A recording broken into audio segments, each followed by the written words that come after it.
আজকে আমি রান্না করবো মুরগির মাংস। মুরগির মাংসটা দেখতেই পাচ্ছেন আমার ম্যারিনেট করা আছে। এটা আমি অনেক আগে থেকে ম্যারিনেট করে রেখে দিয়েছিলাম যাতে মাংসটা খেতে সুস্বাদু হয়।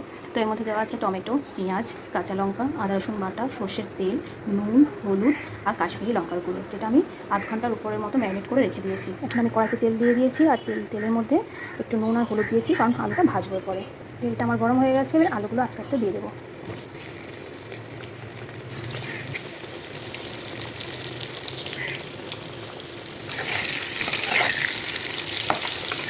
আলুগুলোকে লাল লাল করে ভেজে নেব। আলুগুলো বেশ লাল লাল করে ভাজা হয়ে গেছে, এরপর তুলে নিয়ে পেঁয়াজ কুচিটা দিয়ে দেবো। এই যে আলু ভাজাগুলো, মাংসের মধ্যে তো আমার পেঁয়াজ মিক্স করাই ছিল, তাই এখানে ভাজার জন্য আমি অল্প পরিমাণে পেঁয়াজ দেবো। পেঁয়াজগুলো এরপর লাল লাল করে ভেজে নেবো, তারপরে ম্যারিনেট করা মাংসটা এর মধ্যে দিয়ে দেবো। পেঁয়াজ আমার লাল লাল করে ভাজা হয়ে গেছে, এরপরে আমি ম্যারিনেট করা যে মাংসটা এর মধ্যে দিয়ে দিচ্ছি। এরপরে মাংসটাকে ভালো করে কষতে হবে।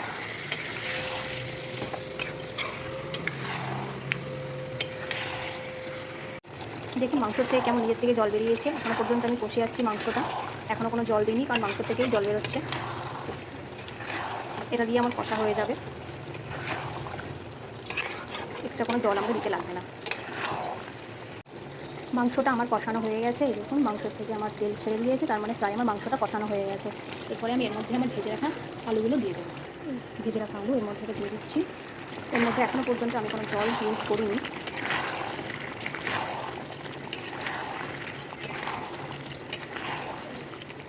আলুগুলো ভালো করে মিক্স করে এবার আমি ঢাকা দিয়ে দেবো।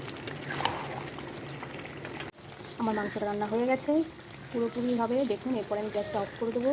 কালারটা দেখুন কত সুন্দর এসছে মাংস।